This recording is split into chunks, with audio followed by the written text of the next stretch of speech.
Good morning. Today is Monday, May 14, 2018. I got to make sure to pay my bank of one of my bills today. I don't want to forget that, otherwise I'd be in trouble. What else? Today is going to be a good day today.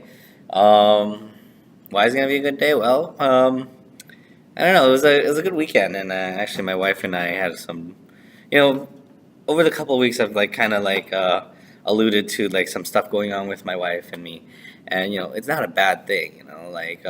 We've been getting into fights, and we've been getting into little tiffs throughout the couple of weeks, and that's pretty. I would imagine that's really normal when it comes to marrying through the married life. And I guess it really came to a head, and it got really intense just on Sunday, and it was just really difficult for both of us. But in the end,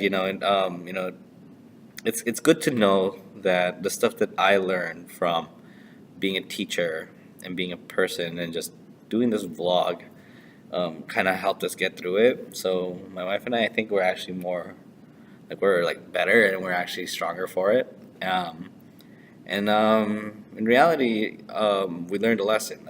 I'll tell you what it is. The thing is um, from looks like it seemed like my wife and I had a lot of trouble when it came to getting along, because we were getting to really big disagreements when it came to what it means to make a positive atmosphere inside the house. And it was really difficult for both of us just because we had such different ways of seeing things. And it turns out we were blaming each other basically, right? And then we thought about it and we really talked it out. And then, also being mindful that we're in it together. We're not here to compete. We got married to work together, not to, we got married to play some co-op games, not to get into PvP. Let's just say that much, right? So we were treating it like it was PvP. When in reality, we were supposed to be we had to work together. So we ended up working together, and then it turns out that even though we were both doing something on our end, we weren't meeting each other's needs in a sense.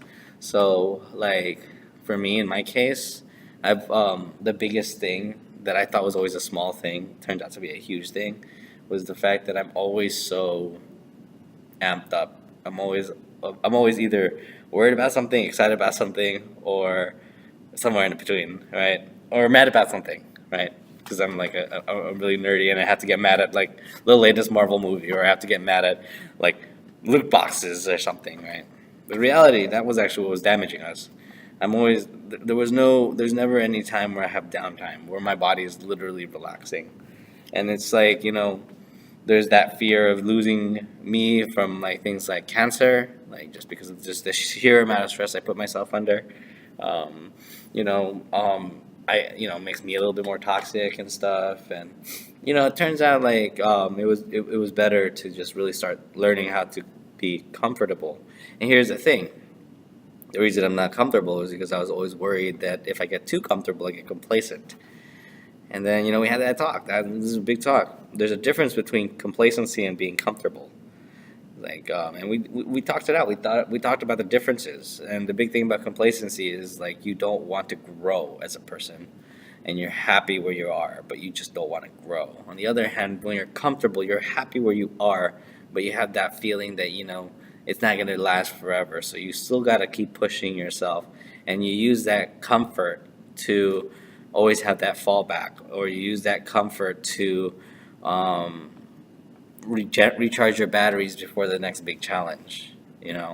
For me, I always saw it as when you're comfortable, you're complacent, and I think that's what we both saw it that way. So for me, I always treated my everyday life like I don't want to ever be complacent. I never want to be that guy that's going to be in trouble, Um, but in reality, what I was doing was I was hurting everyone around me.